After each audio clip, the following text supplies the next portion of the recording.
Hola, buenas tardes. Quiero iniciar este conversatorio dando un agradecimiento a Catalina Castillo y a Javier Velasco, funcionarios del Banco de la Biblioteca Lario Chandía, la Red Cultural del Banco de la República, por la invitación que nos hicieron en este bello conversatorio.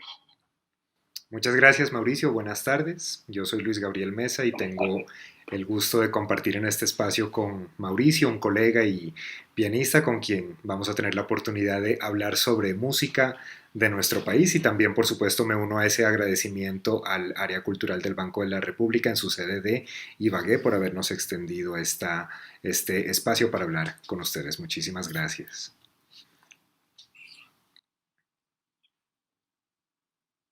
Ok, el tema que hemos planteado para este conversatorio es compositores y pianistas de tradición colombiana, la generación de Calvo, Murillo y Mejía, entre otros. Exacto, vamos a hablar, digamos que pusimos en nuestro subtítulo la referencia de estos tres grandes exponentes, Luis Antonio Calvo, Emilio Murillo y Adolfo Mejía Navarro, pero por supuesto cuando estábamos preparando esto, Mauricio y yo veíamos también la relevancia de hablar de muchos otros pianistas de esa Correcto, generación que han dejado un legado importante también para nuestros días en la historia del piano en Colombia. correcto. Si te parece, Mauricio, podemos hablar un poco desde los antecedentes de este instrumento. Si me permites, voy a comenzar con una breve explicación de algunos de esos referentes Adelante, tempranos y adelante. luego me encantaría escuchar también de tu parte. Yo sé que tú, por ejemplo, representas no solamente la historia de el piano en tu región de origen, que es Santander, sino también en el lugar donde has trabajado por muchos años, que es el Tolima. Entonces, si te parece, podemos Sí, manejar esta dinámica y después de perfecto, mis antecedentes, tú nos cuentas un poquito sobre el Tolima, por ejemplo, que será muy perfecto. interesante hacer ese paralelismo. Muy bien, Así va a ser. chévere. Vamos a comenzar entonces con lo siguiente. Yo, al pensar en esta conversación que me proponía Mauricio hace unos días para hablar sobre piano en Colombia, pensaba, por ejemplo, en referentes desde el siglo XIX, que me gusta mucho citar cuando doy conferencias sobre historia de la música en el país, porque ahí encuentra uno, por ejemplo, a través de las pinturas de esa época, algunas referencias específicas al piano. Por ejemplo, esta obra que me parece muy interesante de José María Gutiérrez de Alba nos muestra lo complejo que era llevar un piano de un lugar a otro en un territorio con la geografía colombiana, ¿cierto? En este caso estamos hablando, como ustedes lo pueden ver en la leyenda de la pintura, dice indios cargueros conduciendo un piano de Honda a Bogotá. Y es ahí donde uno ve cómo las familias, por ejemplo, privilegiadas se daban ese lujo, ¿no? De pedir, qué sé yo, si vivían en Bogotá y querían tener el estatus también de tener un piano en su casa, entonces podían pagar por este tipo de servicios con trayectos muy tortuosos, llenos de obstáculos. Debe ser difícil imaginarse, ¿no? Cómo habrá sido en esa época trasladar un piano en esas circunstancias. Y es fascinante ver cómo a partir de esa iconografía del siglo XIX uno puede reconocer o recordar de alguna manera cómo eran esos antecedentes históricos. Yo le comentaba a Mauricio justamente cuando compartíamos los materiales para este conversatorio que me parecía interesante cómo en la medida en que también esos pianos llegan a la ciudad, cómo también se empiezan a crear ciertas prácticas, ¿no? Sobre en qué circunstancias utilizarlos. Por ejemplo, esta imagen que vemos acá, a pesar de no tener un piano presente como tal, nos muestra una de las escenas características de las fiestas de salón en la ciudad de Bogotá. De hecho, esta pintura se llama El Bambuco en Bogotá y es de Ramón Torres Méndez de mediados del siglo XIX. Si bien no vemos un piano, sí vemos un violín, vemos un clarinete, vemos cómo el vestuario también de estas danzas de salón como que dejaba ya un cierto código de comportamiento para esas fiestas, ¿no? De cómo se pensaba Sí, correcto. que la música, digamos, podía también encajar en ese ámbito urbano de la capital. Y De un es aire más galante, ¿no? Un aire más galante ya. exacto. Y ahí uno nota como la fascinación con querer imitar de pronto elementos de las fiestas europeas, ¿no? A pesar de que el país se Sí, consideraba correcto. independiente políticamente hablando, pero todavía admirando mucho las fiestas a la europea, ¿no? Y por eso los códigos de vestuario Correcto. y demás. Ujú. Y claro, el piano tendrá que jugar un papel importantísimo en ese marco histórico, porque también al llegar a estas ciudades como Bogotá y como muchas otras en Colombia, pues se va a convertir también en un símbolo de estatus. De hecho, esta partitura que vemos acá, una primera página del Bambuco Opus 14 de Manuel María Párraga, es también del siglo XIX. El hecho de que se escribiera música, por ejemplo, inspirada en bambuco, pero pensada en el formato del solista de piano, también da Ujú. cuenta de esa fascinación con el esquema, digamos, de lo que sucedía con la música nacionalista europea, pero también adaptando esos paradigmas a lo que se hacía aquí en Colombia con los aires nacionales, en este caso el Sí. bambuco. De hecho, esa pieza, maestro, esa pieza creo que expone muy bien el tema de la música ya para conciertos, ¿no? O sea, ya no es un bambuco tipo baile o fiestero, sino es un bambuco concierto, ¿no? Exacto. Y, por ejemplo, tú que también tienes una carrera pianística, reconoces también que en esa historia de la música de América Latina es bien interesante ver cómo esas músicas populares se trasladaron a nuestro instrumento, ¿cierto? Y cómo fueron Correcto, encontrando en el sí, lenguaje sí, sí, sí. pianístico también como sus discursos, sus maneras también de responder a un nacionalismo que no quería sonar de pronto igual a lo que sonaría el repertorio de Chopin, de Schumann, de Sí, Liszt, correcto. sino que bueno, que tenga recursos por supuesto heredados de pianismo europeo, pero que suenen a Colombia, que suenen a México, Argentina, Sí, etcétera, ¿no? sí, sí, así es, así es. Exacto. Había dos referencias que yo quería aprovechar en esta introducción para mencionar y compartir con ustedes, que tienen que ver con fuentes también de ese mismo siglo, del XIX, en las cuales uno puede aprender sobre cómo personas que escribieron sobre música en esa época nos hablaban no solo de la llegada de los pianos, sino también de qué otros repertorios se escuchaban en el territorio de Colombia. Recomiendo mucho, por ejemplo, este texto titulado Breves apuntamientos sobre la historia de la música en Colombia, para quienes quieran conocer de primera mano cómo se escribía en ese siglo XIX al respecto, porque este personaje que vemos aquí retratado, que es Juan Crisóstomo Osorio, se encargó precisamente de consignar en unas pocas páginas sus impresiones de cómo se iba desarrollando esa música en el país, de cómo se trasladaba también del ámbito popular al ámbito de las salas de concierto donde se escuchaba, por ejemplo, ese repertorio pianístico que oíamos, que mencionábamos hace un momento, el repertorio también sinfónico en Colombia, etcétera. Hubo un texto más que fue escrito por José Caicedo y Rojas en ese mismo siglo, en el año 1886, donde hablaba ya de manera más puntual de Bogotá, ¿no? El estado actual de la música en Bogotá fue como él lo tituló. Y él manifestaba ahí su preocupación por el repertorio que se escogía para la misa, por eso hablaba de música sacra, también de música militar y de música doméstica, que en esta última es donde me parece que es muy interesante que nos detengamos para abordar ya el tema del piano de aquí en adelante, porque la música doméstica era precisamente aquella que se pensaba para ser tocada, por ejemplo, en las fiestas familiares, por eso la llamamos así, doméstica, eh, donde también había pianos, ¿no? Es decir, los pianos no solo llegaban a los grandes auditorios, también había familias privilegiadas que tenían acceso al instrumento en casa.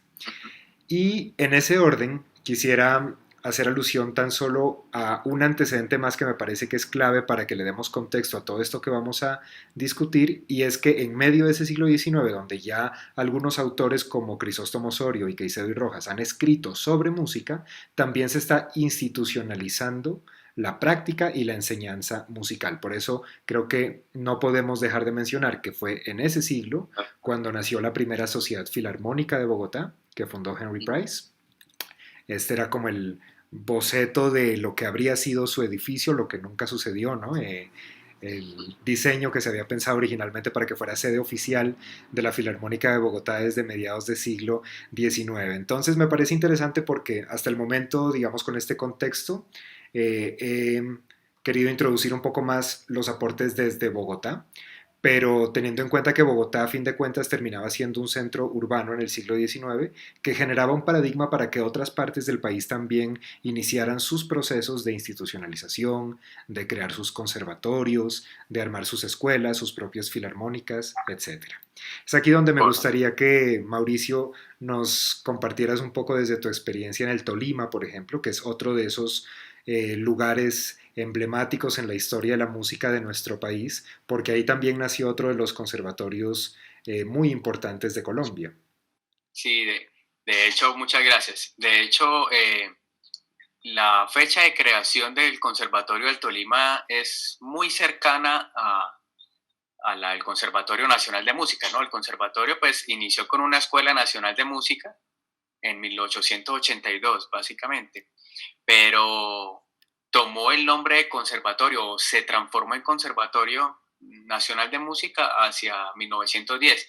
Y el conservatorio del Tolima es el resultado de un esfuerzo tremendo que hizo el maestro Alberto Castilla, ¿no? Un humano que, del cual siempre se habla de la calidad cultural que tenía y esa búsqueda por mejorar ese contexto cultural universal.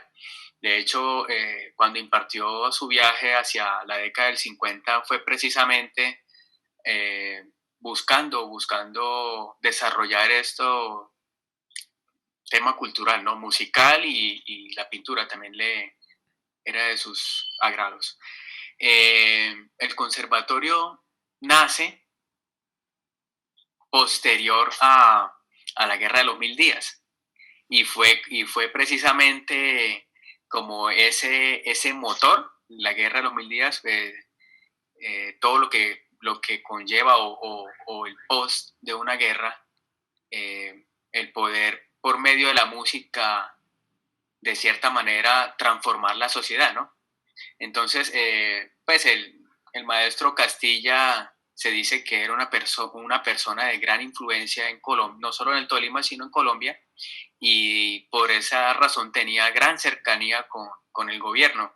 En aquel entonces era el presidente José Marroquín, fue presidente del periodo 1900 a 1904, a quien le dio la idea por primera vez, pero fue el presidente Rafael Reyes quien se llevó el galardón pues, de la creación del conservatorio en 1906. Eh, Quizás tienes una pintura de la sala, es una sala hermosísima. Sí, allí he tenido la oportunidad de tocar en este bello escenario y pues la verdad se siente algo especial tocar allí. Es Eh, hay interesante muchas, sí, hay el... muchas pinturas, no sé si alcanzas a ver allí, Sí, pero hay muchas pinturas de compositores europeos y al frente hay una obra de Beethoven. O sea, yo recuerdo que una de las veces que toqué allí estaba tocando Opus 110 y de Beethoven y el retrato de Beethoven mirándome al frente, o sea, era una sí. cosa, pero es una sala muy, muy interesante. Eso iba a decirte que es uno de esos lugares justamente muy, muy importantes dentro de también el reconocimiento de una institucionalidad vista desde las regiones de Colombia, porque siento que tal vez por tradición a veces se ha escrito una historia de la música en Colombia muy centralizada en Bogotá, cuando Sí, realmente hay aportes tan interesantes en otras regiones, ¿no? Y el caso de Ibagué, con la historia del Conservatorio del Tolima, es muy interesante. Alberto sí, Castilla Buenaventura, ese segundo apellido además tiene todo un correcto, linaje correcto, interesante de otros sí. personajes. Es un linaje. De hecho, Sí. la otra músico que te voy a mencionar, exacto, la maestra Leonor Buenaventura de Valencia, fue conocida como la novia de Ibagué. Pues esto fue debido a que toda su obra fue en sus letras enfocadas a ese amor, ¿no? Ella decía que Ibagué era tierra de ensueño, nada como Ibagué, por ejemplo, el porro de Ibagué menciona esto, Ujú. que no la cambiaría por nada. Sí. Ella estudió con el maestro Alberto Castilla y después, ya creado el conservatorio, en el conservatorio fue la casa de muchos músicos europeos, franceses e italianos, y algunos polacos llegaron para esa época, precisamente por el apoyo que tenían desde el gobierno, ¿no? Entonces los que pagaban a estos maestros era directamente orden nacional. Y después eso se transformó hacia 1950, otra de las estudiantes del maestro Castilla, que es la señora Mina Melendro de Pulecio, creadora del bachillerato musical. También fue pues alguien destacado en cuanto a gestión. Pero pianísticamente quisiera hablar de Óscar Buenaventura. Óscar Buenaventura, Buenaventura. Eh, Fue un músico más ceñido a lo académico, es decir, a esa influencia europea y norteamericana. Él fue hijo de un violinista y su madre se dice que fue una destacada, una pianista virtuosa. Él desarrolló sus estudios de piano con la maestra Josefina Barón, quien fue en Bogotá, ¿no? Quien fue estudiante del reconocido pianista Honorio Alarcón. Honorio Alarcón sabemos que fue uno de los grandes pianistas que ha tenido Colombia. Murió creo que alrededor de 1920 y fue profesor de Óscar Buenaventura y también fue profesor de otros músicos importantes como Luisa Calvo, por ejemplo. Una anécdota que tengo aquí para compartir, maestro, es por ejemplo, que una gran influencia del maestro Honorio, del que estamos hablando ahorita, Honorio Alarcón, bueno, él se formó en París, ¿no? Conservatorio de París y en Leipzig, Alemania. Uh-huh. Pues algunos documentos dicen que una de sus grandes fuentes de inspiración fue ese piano que reposa en la quinta de San Pedro de Alejandrino, en Santa Marta. Es un piano cuadrado que hizo el norteamericano David McCormick. Y fue el primer piano que se hizo en Colombia. Él le ensambló ese piano en Colombia. Okay. Entonces, y ese piano aún reposa allá en esta bella casa. Creo que es patrimonio histórico de nuestra nación y no sé, de la humanidad, la Quinta de San Pedro. Qué interesante, no sabía. Además que creo que para las personas que nos están escuchando también es muy grato ver que la historia del piano en Colombia tiene tantos referentes, ¿no? Porque yo creo que también por mucho tiempo habíamos caído tal vez en esa tradición de reconocer exclusivamente aquello que venía desde fuera, cuando se trata de piano y de historia de la música para este instrumento, como que no sobra hacer este esfuerzo también por reconocer lo local, ¿no? Porque por mucho tiempo hemos reconocido solo a los compositores de Europa o de Norteamérica en su defecto, pero es increíble la cantidad de pianistas y personas que hicieron un trabajo importantísimo por este instrumento aquí en nuestro país. Y me parece muy interesante que en lo que tú mencionas del Tolima también hay una presencia contundente de mujeres que están formando parte de esa historia, ¿no? Porque también muchas veces se ha escrito cada capítulo de la historia pensando mucho en el protagonismo de los hombres pianistas, los hombres gestores, los que han dirigido las instituciones, y me parece muy chévere que con lo que nos compartes que desde esa época, ¿no? Que desde esa época ya tuviesen relevancia. Exacto, súper interesante. ¿Y cómo ha sido para ti también formar parte de esa historia al trabajar en el Tolima, ¿no? Porque tú eres originalmente santandereano. ¿Cuántos años llevas enseñando en el Tolima? Llegué al Tolima hacia enero del 2008. Entonces ya... pero estuve hasta el 2013, diciembre, luego estuve una temporada en Bogotá, 5 años enseñando allá también, y regresé al 2018. Entonces, pero siempre llevo una buena etapa acá. Es muy reconfortante trabajar en una ciudad donde gesta tanto talento, tantísimo talento. Claro. Entonces es muy alentador esto. Y quería aprovechar para preguntarte, Mauricio, En el Tolima nació, como decías tú hace un momento, en una fecha muy cercana al Conservatorio de Bogotá, nació el conservatorio Sí, que fundó correcto. Alberto Castilla, pero tengo entendido que hubo también una como bipartición del conservatorio en dos instituciones diferentes hoy en día. Sí, sí, correcto. El Conservatorio del Tolima, como mencionaba ahorita, nace en 1906 Ujú, por el maestro Alberto Castilla. Luego, hacia 1959, una de sus estudiantes, la señora Mina Melendro de Pulecio, una gran gestora, una persona que la quería todo el mundo. Eso es lo que cuentan. Eh, y me imagino que fue así, ¿no? Porque pues hizo muchas cosas. La más importante, la creación del bachillerato musical. Y el motor de esto, al igual que la creación del Conservatorio del Tolima, fue el evento de la posguerra, ¿no? Para finales de esa década del 50 también estaba gestando la guerra, en los 60 fue la creación de las guerrillas, entonces todo este tema, de alguna manera, a la sociedad eh, tenía que buscar una fuente que pudiese transformar esas emociones de tristeza en otro, ¿no? En otro tipo de emociones, tranquilidad y algo de vocación a la reflexión. Eh,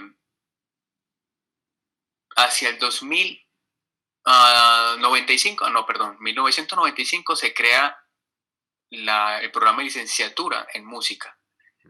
Entonces, esto del gobierno nacional, el Ministerio de Educación no lo ve tan bien hacia el 2001 y dice que no pueden ser educación básica secundaria y educación superior a la vez. Es decir, no pueden ser, en términos ahorita legales, no pueden ser ley 30 y ley 115 a la vez.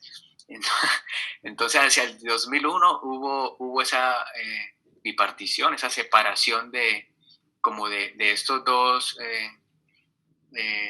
propósitos y se convirtieron en dos instituciones. El ok. Conservatorio del Tolima pues siguió siendo, mejor dicho, la educación superior tomó el nombre de Conservatorio del Tolima y para la educación básica secundaria, técnico musical, le dieron el nombre de Conservatorio Ibagué.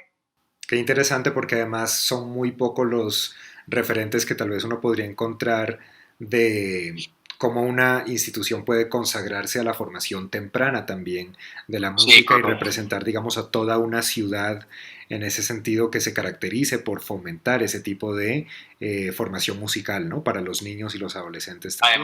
Además recordando que el Conservatorio del Tolima, bachillerato musical, los que cursaban allí o los egresados de allí cursaron hasta 13.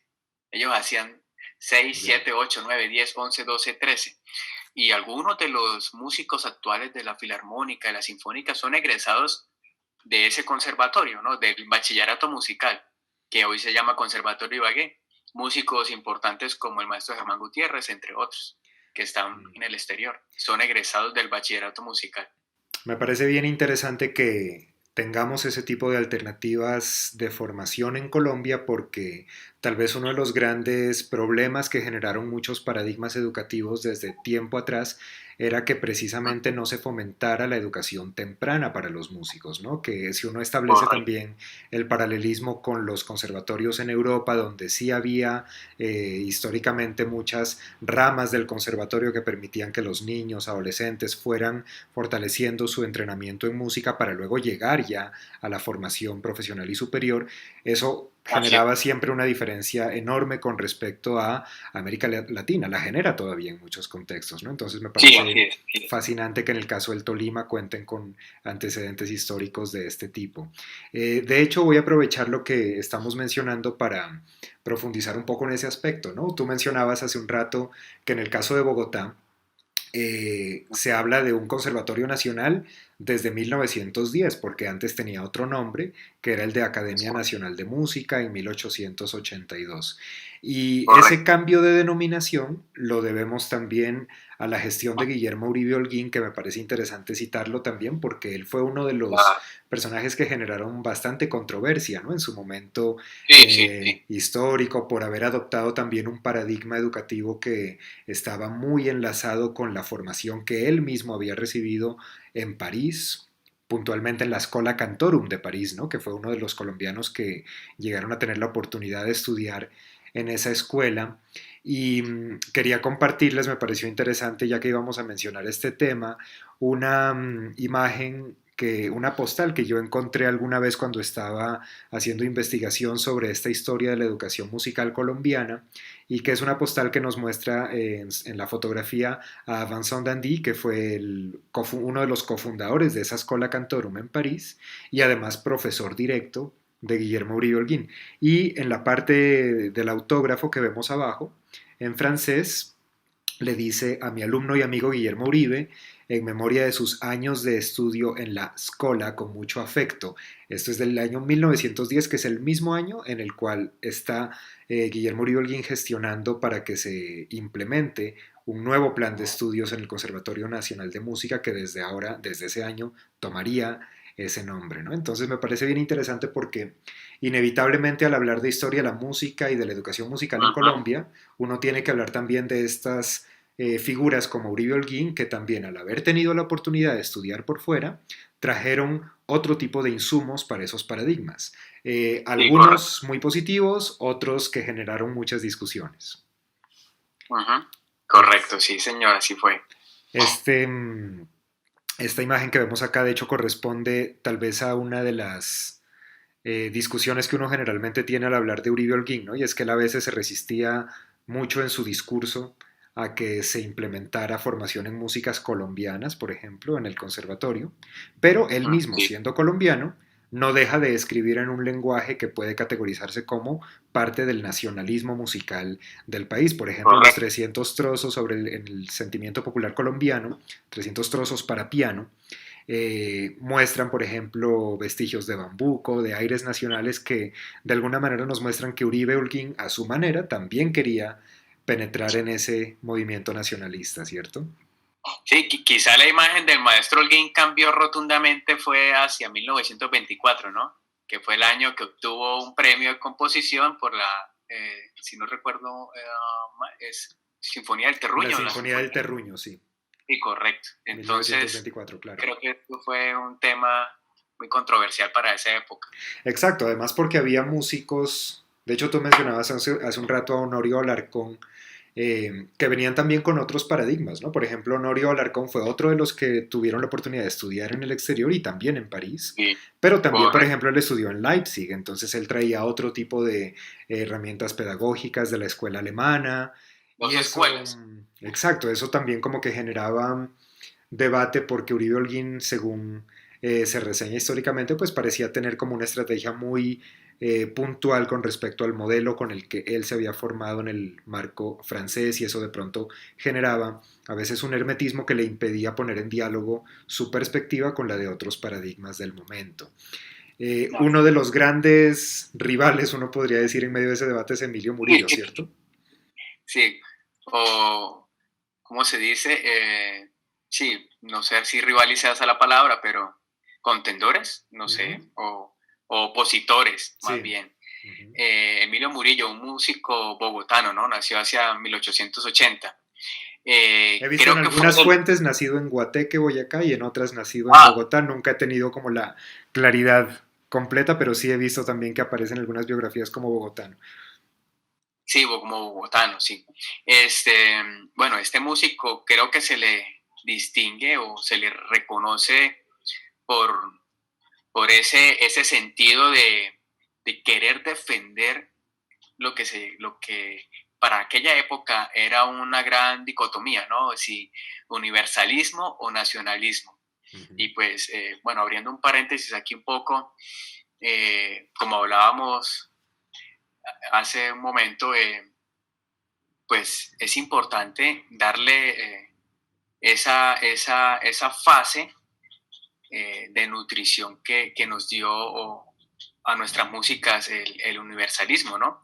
Pues los compositores como Uribe Holguín, el maestro Uribe Holguín o el pianista Honorio, entre otros que también tuvieron la oportunidad de salir, no desconocieron esos aportes que podían darnos las músicas europeas, ¿no?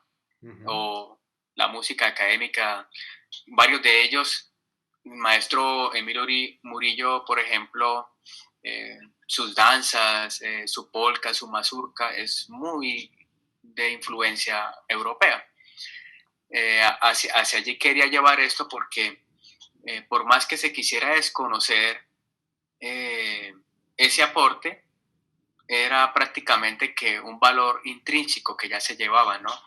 Pues se escuchaba y para aquella época pues no era tan fácil como nuestra época actual de un YouTube o algo así, un dispositivo móvil, pero aún así las grabaciones, las pocas grabaciones que llegaban y que se tenían acceso, se podían difundir de alguna manera y tanto fue así que se dice en todo, pues se escribe y se dice que para finales del siglo XIX la sociedad reclamaba esa, esa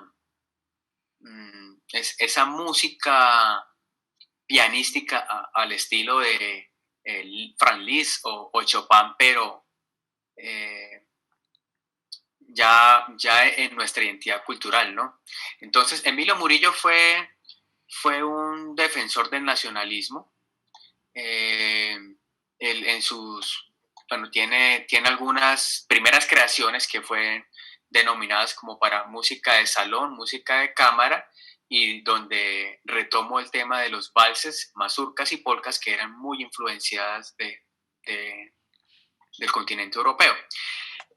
Pianísticamente, creo que el mayor aporte que tiene Emilio Murillo es sin duda alguna los pasillos, ¿no? Que son algo así como 30 pasillos. Y bueno, por no mencionarlos, no tienen nombres, es solo pasillo 1, 2, 3, 4 hasta el 30. Pero de los que conozco, sin duda alguna, el pasillo 2, el 9 y el 14, para mí son relevantes.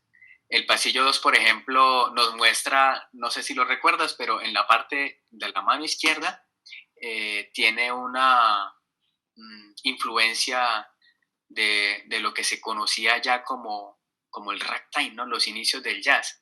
Entonces, el strike, la técnica de strike, se veía en este pasillo el número 2. Ujú. El strike a más de una décima. Ujú. Era bien interesante. El pasillo 9 tiene como dos secciones, una muy jocosa y la otra es algo íntimo. Y en esta parte íntima, lo que me agrada de este pasillo, pues no creo que sea manera de copia, pero de alguna manera me evoca a la primera balada de Chopin, Sol menor, Ujú. en el tema. Re, re, sol, si, la, sol, tam, pam. Este, Ujú. este tema, de alguna manera, está como por allí detrás de unos recuerdos. Sí. Y el pasillo 14 para mí es, no sé si el mejor desde mi perspectiva, pero es una pieza totalmente eh, alta en su complejidad técnica. Es una pieza brillante, es una pieza, como se llamaba en el postromanticismo, piezas de concierto, estudios de concierto. Esta pieza es un pasillo de concierto. Está nutrida de muchos arpegios, terceras, arpegios a la décima, al estilo de Frédéric Chopin en su estudio número 12, el de do menor, ta, ta, ta, ta, ta, ta, ta, ta. Es muy similar esto. Entonces, el tratamiento que él le dio a los pasillos para mí fue más como de una manera al tipo concertante, ¿no? Ujú.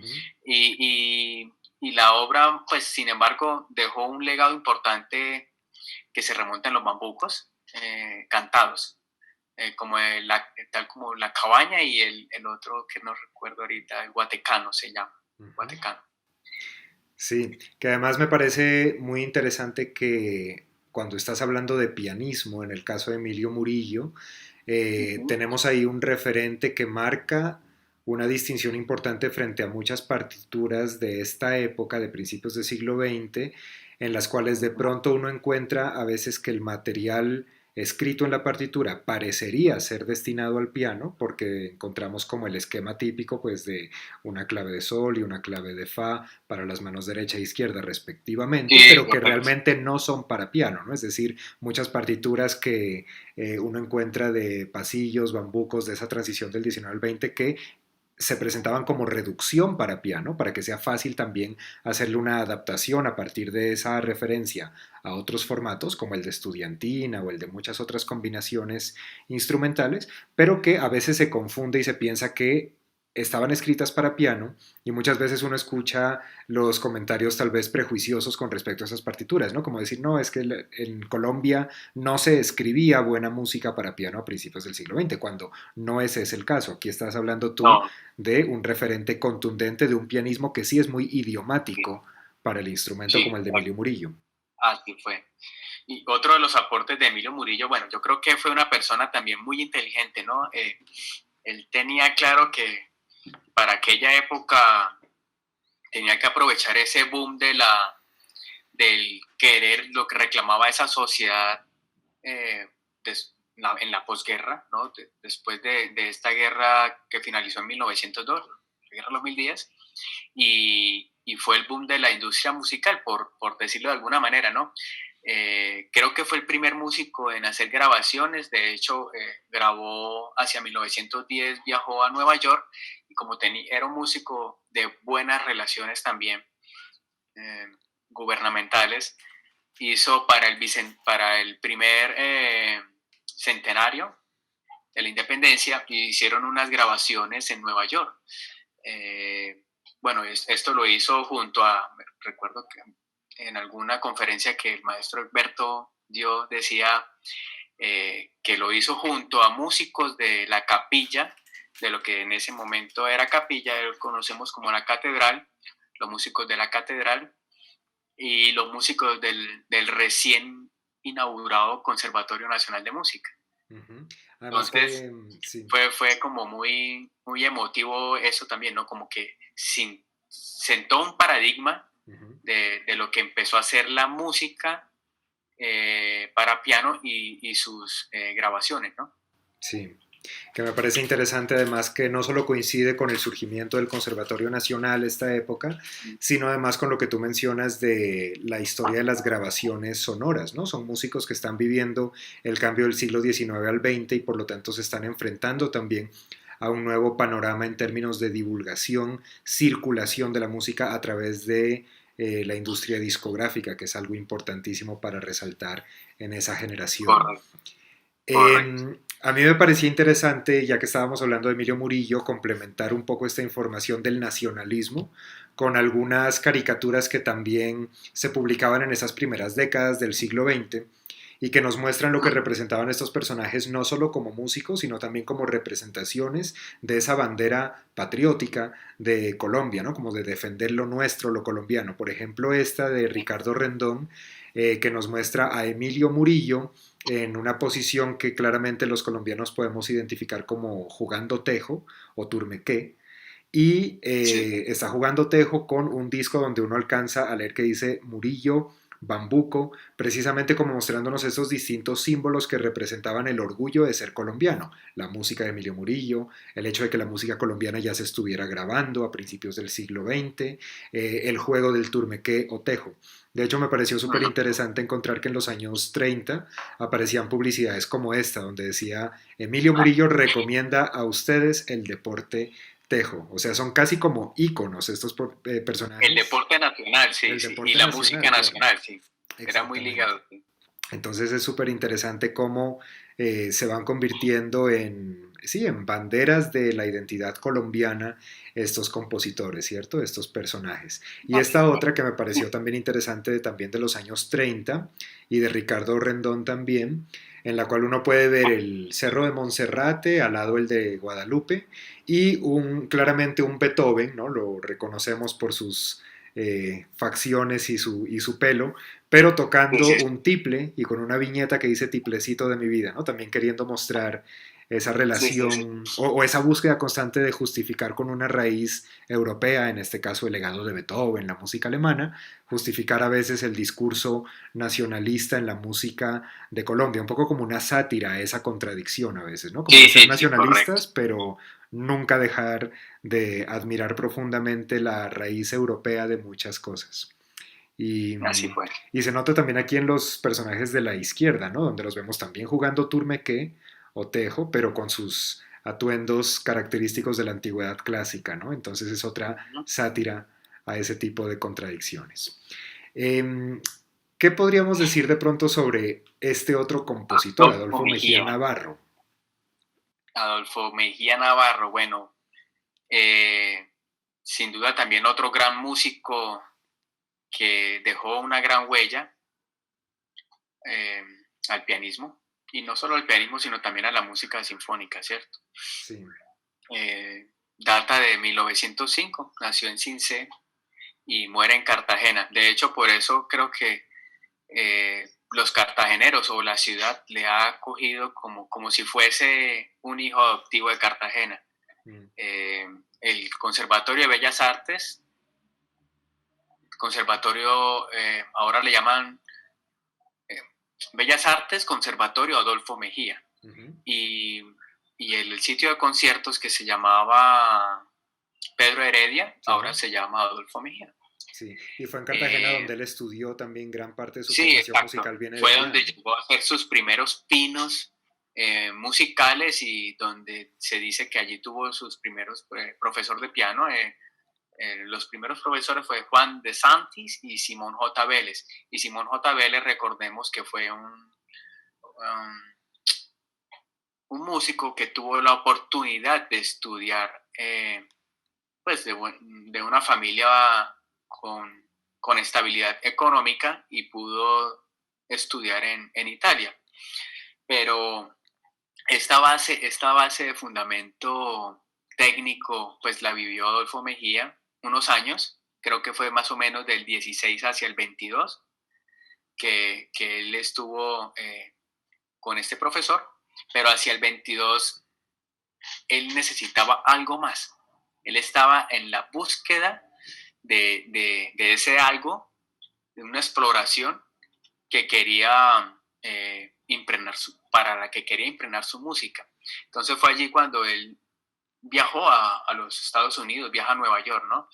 En esa búsqueda, y fueron casi 4 años donde estuvo también grabando algo de esa primera etapa de composición, que fue pues básicamente la música bailable, ¿no? Pero también tuvo la oportunidad de nutrirse con ese rico folclore que ya nacía en New Orleans con el ragtime y el blues y todo aquello que se gestó en esta zona de América, ¿no? Sí. Entonces ya en sus obras posteriores vemos, en sus obras maduras vemos algo de esta influencia, de estos colores, como se llamaba en algún momento, ¿no?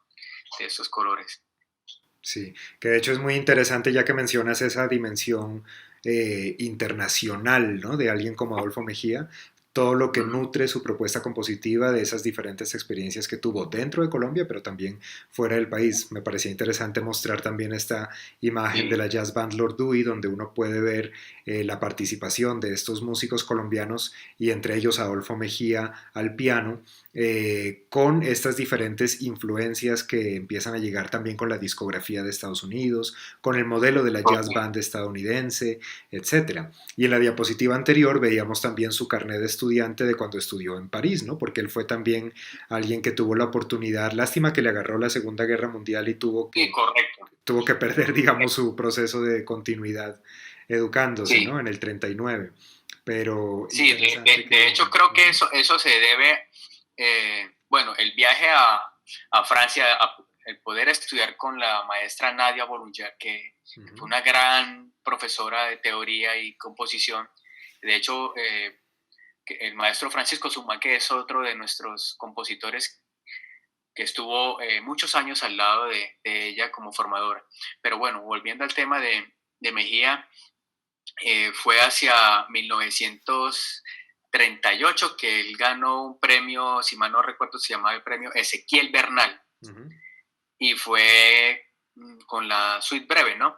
La suite breve, sí. Una obra en la que está basada con 3 piezas tradicionales, pero ya tenía ese elemento rico del que queríamos poder comentarles a ustedes que se impregnó sin duda en los Estados Unidos, ¿no?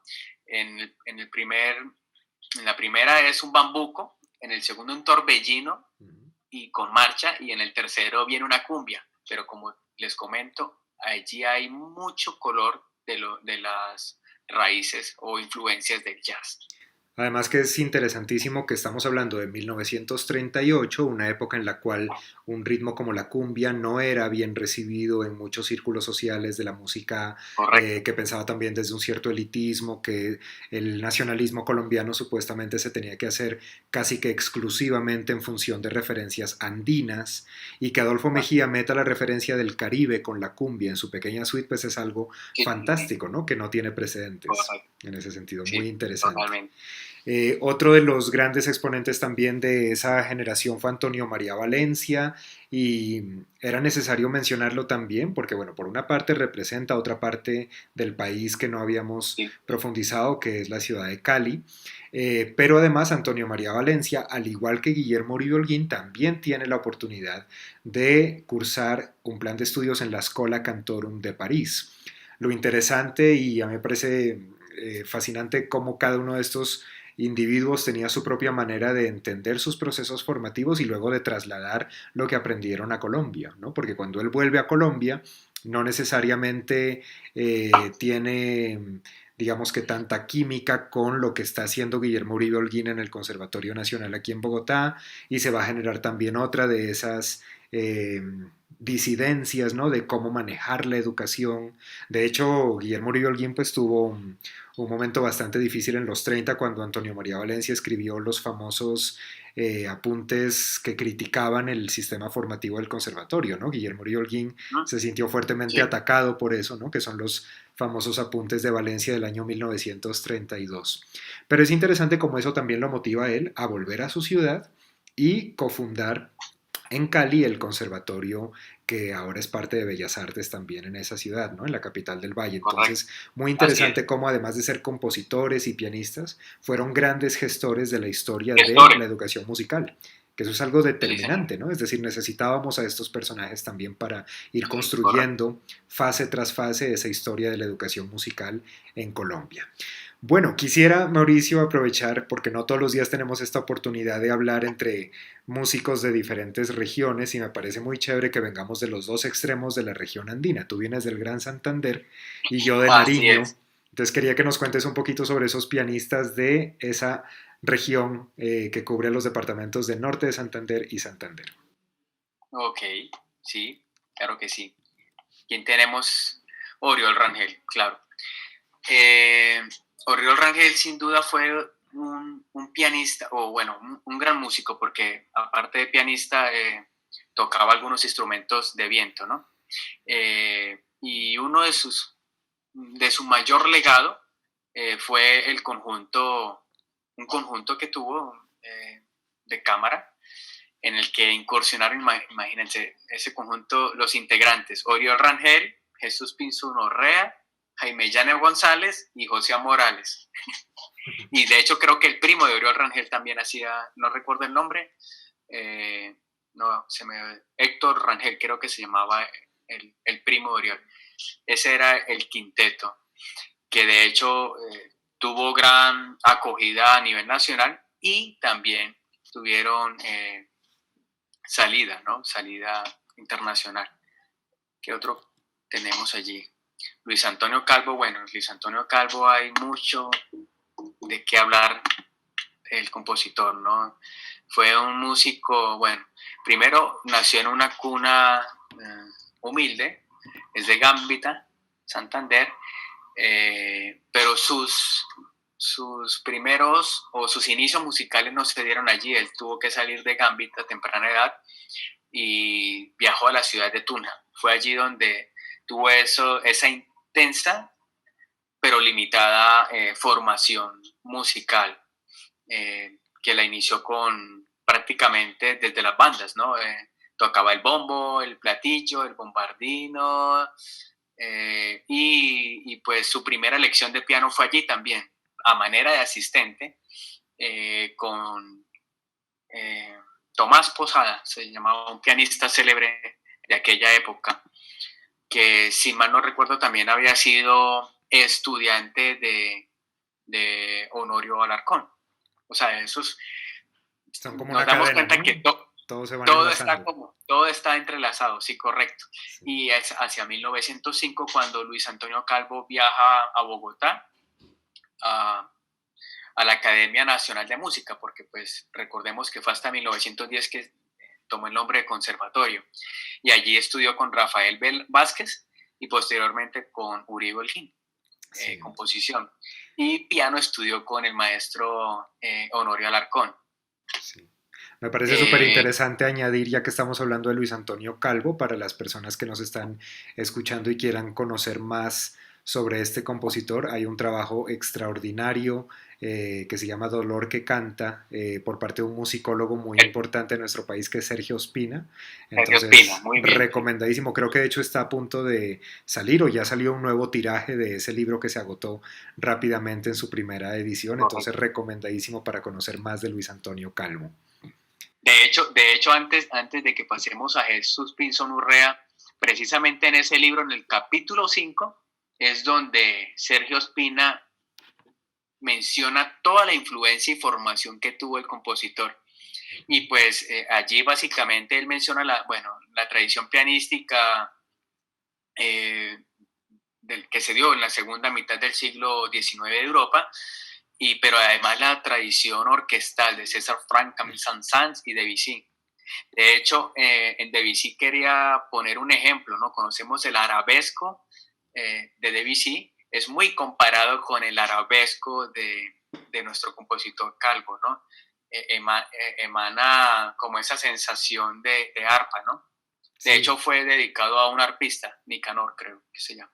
y me parece además chévere ahorita recordando anécdotas que Luis Antonio Calvo fue el compositor que también nos puso a ti y a mí en el mismo lugar el año pasado, ¿no? Ah, sí, En Agua correcto, de sí. Dios, que fue En, el en lugar donde uno, en un pudimos también homenaje, compartir en su sí, claro, homenaje, muy chévere, sí. Y así tienes tú fue. una grabación en tu canal de YouTube que ya lo vamos a mencionar al final también para que las personas puedan escucharte Ah, tocando correcto, una obra sí. de Calvo, que es el Pasillo Entusiasmo, ¿cierto? Tú grabaste Epa, sí, una sí, interpretación de esa así. obra en particular. Muy bien. Así. Jesús Pinzón Orrea. Bueno, Jesús Pinzón Orrea fue un músico, un gran compositor y, y fue un pianista que dedicó mucho de su obra al lirismo a músicas para indígenas. Esto es algo bien interesante de él. Entre sus composiciones está el himno de Santander y pianísticamente tenemos los seis pasillos de concierto. 6 pasillos de concierto o 6 pasillos de gala. Todos tienen nombre. Ahorita recuerdo el primero que se llama Lilia Antoniata y el segundo Bucaramanga. Ujú. Y otra obra para pianística muy interesante que no se toca casi es el concierto para piano. Entonces es un compositor muy, muy, muy interesante, de gran influencia también europea, ¿no? Tuvo mucha influencia europea. Claro.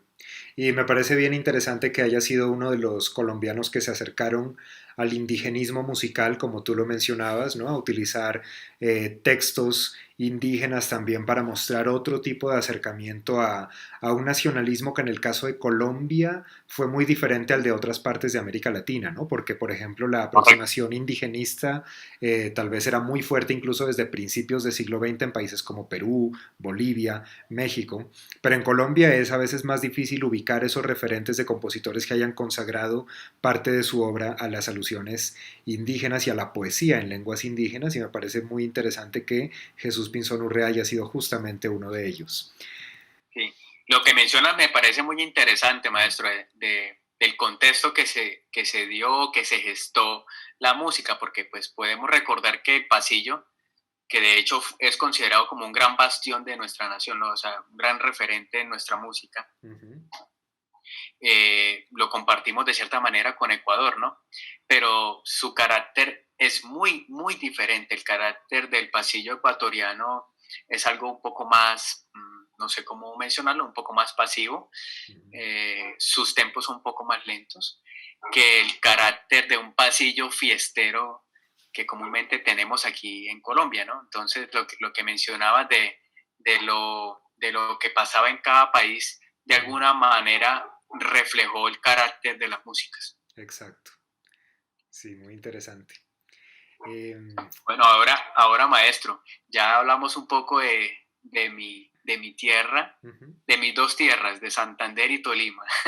es verdad. Ahora quiero que me comentes o nos comentes algo de Nariño. Claro que sí, de alguna manera para mí también son dos tierras. Ya hablé bastante de Bogotá, que es mi segundo hogar y donde he pasado muchos años de mi vida, que también la siento como mi propia casa. Pero por supuesto mis raíces y donde viví los primeros 17 años de mi vida están en Nariño, en la ciudad de Pasto. Entonces vamos a cerrar esta conversación contando un poquito sobre dos referentes, sobre todo que considero muy importantes de mi departamento, y uno de ellos, que es el que estoy, la persona que estoy mostrando aquí en la diapositiva, Maruja Nestrosa, es muy importante en mi trayectoria en particular porque yo a ella le dediqué un libro completo en el año 2014 con motivo del centenario de su nacimiento. Ella nació en Pasto en 1914.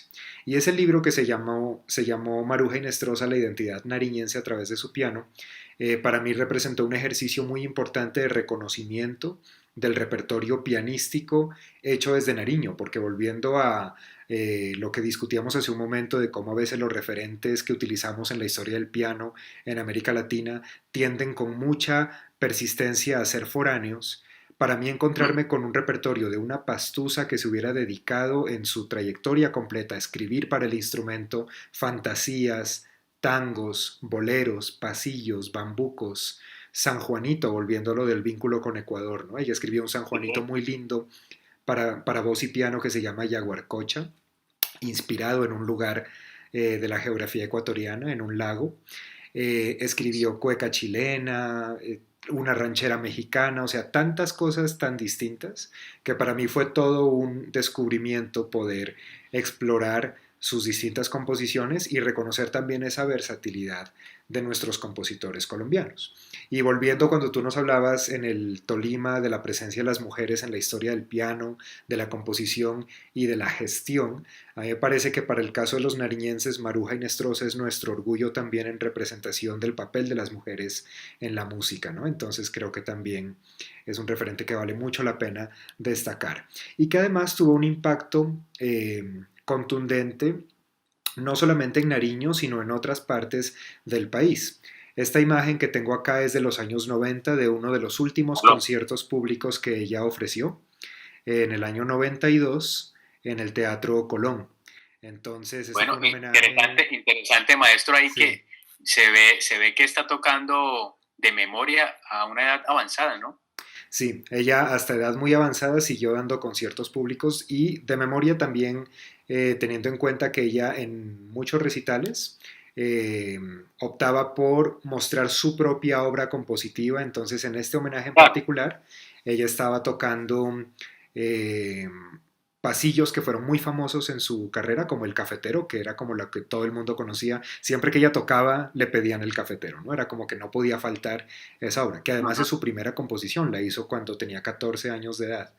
Y, y también en este concierto en el Colón, que está registrado en video también, tuve la fortuna de poder acceder a este material para conocer también de primera mano, ¿no? Cómo tocaba ella también en sus últimos años, cuáles eran los repertorios que ella seguía incluyendo en sus recitales. Y tocó aquí una obra que es muy interesante que se llama Valle de Atriz. El Valle de Atriz es el nombre del lugar donde fue fundada la ciudad de San Juan de Pasto. Y es una suite de 4 valses. Es muy interesante porque son valses de corte vienés, Correcto. pero ella le da el título Valle de Atriz, ¿no? Entonces es como también otra vez ese sincretismo entre Sí, la sí, sí. escuela europea, porque ella además se formó con monjas alemanas, en su formación pianística viene como de esa raíz, en Pasto, pero con monjas alemanas, y de todas maneras ella quiere meterle su sello regional, ¿no? Entonces a esa Sí, suite le pone Valle de Atriz. algo interesante que hemos visto en todos estos compositores es como la defensa de esa identidad cultural, ¿no? No sé si llamarlo de alguna manera una bella interculturalidad.